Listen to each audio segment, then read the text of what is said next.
Good evening, and welcome to Talk Gnosis. Tonight we're going to be discussing Christology and the true meaning of Christmas. Hello, Bishop Peterson. How are you this evening? I am wonderful. How are you, Bishop Canterbury? I'm doing really well. Well, I think we've got a pretty hairy subject to be discussing tonight. One a little bit before the show, you're like, oh, God, even in seminary, it's one of these things that we try to avoid. So, but tonight we are not going to be avoiding this subject. We're going to be hitting it head on. That's why I put my hat on. Yeah, I know. So I can meet it head on. So you can meet it head on. I guess the first thing I want to throw out, I don't know if there is a right or a wrong answer in this, and I'm not going to kind of try to steer my opinion on our viewers at all, because I don't really think there is a right or wrong answer when it comes to the idea of Christology. Well, I think that one of the questions that comes up is if we're Gnostics, modern Gnostics, what does it matter? Well, to some people it really does. Because as we know that there are people within our community who are very orthodox in their approach to a number of things. Yes, they're Gnostics in that they engage in spiritual practices and perhaps practice theurgy, but they're fairly orthodox in their orientation. And then there are other Gnostics who basically say, hey, we're heretics, we're proud of it, and we're not going to bother with orthodoxy, although they may be far more strict about practice. They may be far more strict in their liturgical practices. So there's a wide variety of belief, I think, among modern Gnostics about Christology. But this has been something that's actually plagued the church from the beginning. And we were talking about even before the show, and I was taking church history back in the day. And it was a tough subject. And it was an interesting subject. It was an interesting history, including there's a wonderful little tie-in actually with the Christmas holidays, because part of legend has it that when Arius was offering up his view on Christology, which St. Nicholas regarded as heretical, he got up and punched him. And so you could say that somebody actually got punched by Santa Claus over this issue, which, yeah, he knows when you've been sleeping, he knows when you're awake, and he knows if you've been bad or good or have bad theology. Yeah, you're in real trouble then. You're in lots of trouble. But, there's the question, the questions that have come up is there's some kind of union between humanity and divinity in Jesus. Some way or another, this union took place. And there are going to be some who would argue that Jesus had the appearance of being human, but he was actually a divine being. Some might argue that he was born fully human, but was later anointed or made the Christ, made a son of God, adoptionism, that sort of thing. And there are just different views. And some would say that his human and divine essences were commingled. It's a really controversial, it was a lot of controversy in the beginning, and it's become, I think, it's remained a controversial subject, not the least of which because we have an understanding of things like, genetics these days, which is significant, because if you understand that at some level our core humanity is genetic, well, you've got the DNA from Mary, his mother, but then you have, okay, where was that extra set of DNA? When people are usually missing chromosomes, there are usually issues. So what happened there? And that raises a whole other issue. And so I think for some Gnostics, that can be something that we can certainly meditate and speculate on.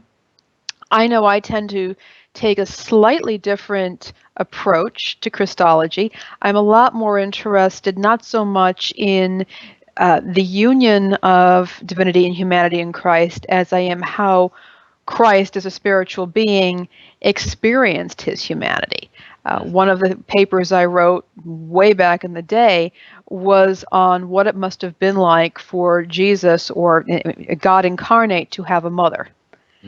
And what happens. We know a lot of modern psychologists have had a lot to say about the relationship between mother and child, and the kind of development that takes place when a child is closely bonded to his or her mother versus where there is no bond between mother and child. And so one of the things that I've wanted to examine is what must it have been like for God to experience that connection with mother and then do what we all need to do for healthy development, is separate from mother and move on. So that was an interest of mine and remains such, because I'm very interested in the psychology of Christ, what it must have been like for divinity to unite with humanity, and how that was experienced by Christ. I'm less interested in the metaphysics. What do you think, Bishop Canterbury? Well, it's an interesting subject. I mean, you say you're not as interested in the metaphysics, where I think the metaphysics does kind of fascinate me a little bit. On one hand, I think, you've got kind of this view that maybe many in traditional Christianity, not all, but many kind of hold the opinion that, we're talking the concept of God here. So it's not without the realm of possibility that the supreme deity can manifest himself into a virgin, and this virgin give birth to a God-man. So, you've got that argument. You've got the arguments that, that Yeshua basically attained into something like Christhood, much in the same way that, one would attain becoming a Buddha. It was a spiritual enlightenment, and this then gave him oneness with divinity. Genetics, I'll be honest, I've never really thought much about genetics, when it comes to Christ or to the Christmas season. I probably fall myself probably more into kind of that, dare I say, orthodox, kind of, school of, fully man, fully God. I guess that is my own personal beliefs. But for me, it's much more than that. It is the idea of I think part of the mysteries that you were describing of divinity being manifest within humanity, and what that could have been like. I mean, I think that's a mind-boggling thing to try to contemplate of what would it have been like to be totally divine, but kind of trapped within divinity. Because I think as Gnostics, many times we do feel kind of trapped within humanity, and so, that almost becomes like this ultimate sacrifice of divinity, I think, as much as the idea of the sacrifice of the Easter time of year. But I think as much during this time of year, when we think about the manifestation of divinity within humanity, that itself is kind of an ultimate sacrifice. Yeah, it is a sacrifice, but it's possibly. There's also the thing that I was thinking about today is the issue of presence, that that you have the divine entering into the physical realm, entering into a world of pain and suffering, and yet willingly and lovingly doing this out of love.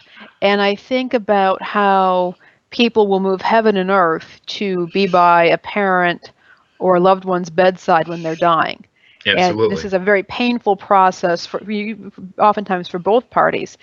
But a person wants to be present even in the midst of that person's suffering. That is something that is the kind of suffering that we often we don't necessarily seek the suffering, but we will seek to be in a situation where we suffer for love's sake. And for me, it reminds me of that kind of love of a God that descends into, not only into humanity, but into a corrupt and a corrupt and enslaving world system, one that killed him in the end in a horrific way. And yet we don't get a sense of Jesus doing a whole lot of whining and complaining about this. Mm-hmm. And thy will be done. Mm-hmm. And this is what was necessary this is what was necessary to happen. So for me also with Christmas, there is that reminder of the willingness to face certain suffering in order to be present with someone or humanity that Jesus loved. Mm-hmm. And I think that's absolutely beautiful. I mean, I think that kind of really, I mean, if we're discussing the true meaning of Christmas, I think that kind of wraps it up for me in a nutshell. It's this idea of unconditional love manifest and everything that represents. Because, like you said, many times our strongest feelings of love come during some of the darkest times of our soul, whether it is with death, serious illness. These are sometimes the things that create these deep yearnings and longings and these just tremendous feelings, whether, like I said, if it's a dying parent or relative, heck, even any of us who are animal lovers, and we have had to witness, one of our little fur babies, pass into another life. It's heartbreaking, but yet on the same token, this just outpouring of love for us towards them. So I think, you tied that in there beautifully, but now let's take kind of the other end of the spectrum here, where there are some schools of thought, that kind of believe that, Christ, maybe just this was an appearance of the Eon Jesus. Mm-hmm.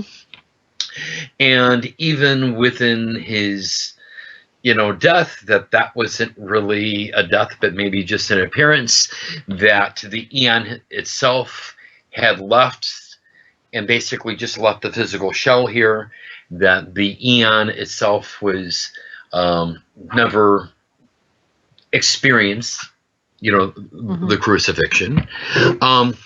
So, we've got lots and lots of different ideas when it even comes to even how, maybe love worked, how love was manifest, depending upon, I think, really our view of how we personally have experienced Christ within ourselves. Yeah, and I'm aware of those ideas, and I can have some understanding. I can have some understanding of that perspective. Mm-hmm. You're still asking me though at that point, I feel like I'm being asked to condone. Well, maybe not really. There's a sense in which that kind of thought is distancing oneself from reality and the human experience. Mm-hmm. That and for me, the pain and the suffering that we often endure certainly can be incredibly destructive, Mm-hmm. and can be of little or no help. But it is also, in some cases, some types of suffering can help actually build our souls. And the more that we engage in practice and discipline in our spiritual life and in our work, we are better able to make use of the sufferings. And if we see Jesus as somebody who clearly from a fairly young age, remember when he was about his father's business, when his mother Mm-hmm. went looking for him, clearly was a person who was developing himself, taking on these sufferings while they were in many cases horrible, was also something that was necessary to his being. Mm-hmm. Now, some people may not like that. They may not like the idea. Some people, very orthodox people, might like that idea. That I think that Christ's suffering was necessary to his being. But I'm at the point where I'm willing to say that entering into and fully suffering a corrupt world system, in this case, a system that brutally tortures and murders people. And Mm-hmm. not that we don't know anything about that in modern days, but I think that was actually quite necessary for his mission and his work with us and among us. And that would be my position. There are other Gnostics who might disagree with that, and I respect and in many cases love those people. But that's where I'm going to stand with this. Do you think that, for modern Gnostics, do you think any of this debate is even truly necessary? Are these debates that we need to be having within our own churches? Are these discussions that we need to be engaging with our clergy? Or are these things that, as modern Gnostics, we really kind of just encourage our people to kind of come up with their own thought on what best fits their own nature? I think it really is going to depend on the individual community. There are some communities that are far more concerned with orthodoxy, as we mentioned before, or a type of orthodoxy, some kind of collective understanding of doctrine. There are others that may not care much about that. And I think that this is the sort of thing that individual communities can decide for themselves. I mean, for me, Christology is, as I said, it's a touchy and difficult and thorny issue, but I think it's worth wrangling with because it can give us a better understanding of ourselves. If we can understand Christ's experiences, if we think of Christ as being a perfect example of humanity, we can better perhaps understand ourselves if we can identify with his experiences as well. So that would be something for me, but that may not be true for everybody. And that's, our community does not have just one point of view, and that's kind of the beauty, beauty and the bane of being a modern Gnostic. Well, I think on that note, I think we're going to have to continue this discussion on Talk Gnosis After Dark. Again, I think we probably need to ask our audience a question. What do you believe about the nature of Jesus? Does it matter to you in your own spiritual life and spiritual practices? We'd love to hear your comments either on YouTube or on our Facebook page. I'm kind of curious on what our audience and listeners think on this subject. And as usual, if you enjoy this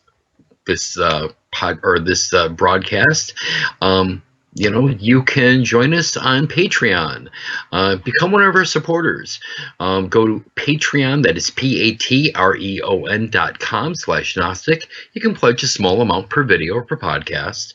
And you can also cap a limit. So if you've got a limit of a budget that you say, this is all I can afford a month, that's fantastic. We appreciate all of our supporters. It directly supports this program and the development of new programs as well. Absolutely. We really do appreciate our supporters. Any exciting news? I think we've got a bunch.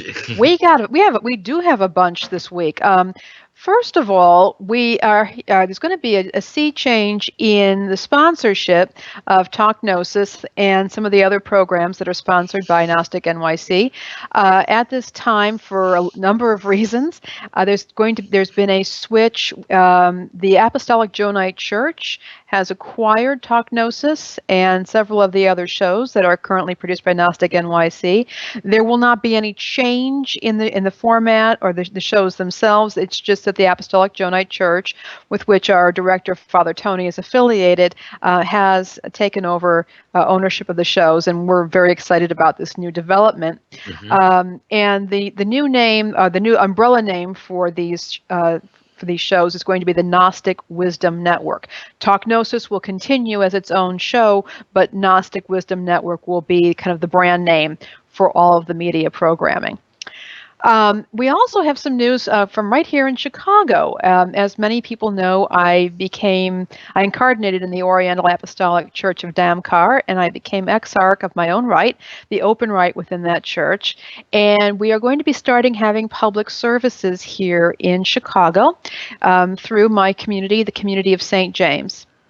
And we will be having our first public Mass at 11 a.m. on January 4th, 2015. If you are interested in attending Mass, please get a hold of me. You can get a hold of me on Facebook or even in the comments section underneath the YouTube video. You can also visit us on Facebook at facebook.com/community of St. James, STJAMES. MES. And you can like our Facebook page there and get news about what we're doing. So we'd love to see Chicago folks come to our meetings. Fantastic. Again, I just want to wish a Merry Christmas to all of our viewers. Yes. And we will be seeing everyone not next week. I think we will probably be off next week. Yes, with it being Christmas Eve. We'll see everybody soon. And we've got some great programming scheduled for the next year. We're going to have some incredible guests, and we want to thank everybody for their support. We really couldn't be doing this without the support of everybody who shares our shows and asks questions and provides financial support. You're all wonderful. Thank you so much. Thank you so much, everyone. And as always, we do appreciate your feedback. You can find us online, on Facebook, in our YouTube comments. You can also send us an email at talkgnosis@gnosticnyc.com. Thank you again so much for joining us this week. Take care and Merry Christmas, everybody. Good night, everyone. Good night. This has been a production of the Gnostic NYC Network. For more information about this and all of the Gnostic... This has been a production of the Gnostic NYC Network. For more information about this and all of the Gnostic NYC Network programming, visit GnosticNYC.com. The opinions expressed in this show do not necessarily reflect the opinions of Gnostic NYC or any other organization. This show has been released under a Creative Commons Attribution Share Alike 4.0 International License.